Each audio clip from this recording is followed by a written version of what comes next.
Grande question, comment faire pour éviter l'effet yo-yo? Eh ben, une réponse toute bête, il faut manger.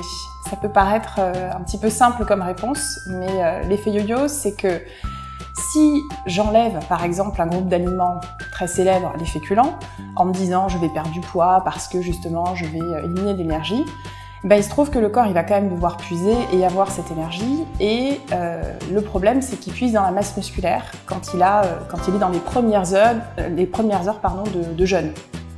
Quand on puise dans la masse musculaire, qu'est-ce qu'on fait? On diminue notre métabolisme de base, c'est-à-dire l'énergie qui nous sert finalement à vivre sans activité physique et sportive, juste le transport du sang dans le corps, les cellules qui échangent des informations, la croissance des cheveux, etc. Donc tout ça, c'est le métabolisme de base.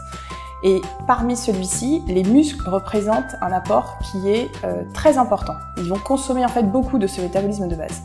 Quand je n'apporte pas, par exemple, de féculents, je n'apporte pas de sucre, et mon corps passe dans une autre voie métabolique qui fait que ça consomme des protéines, donc ça consomme des muscles.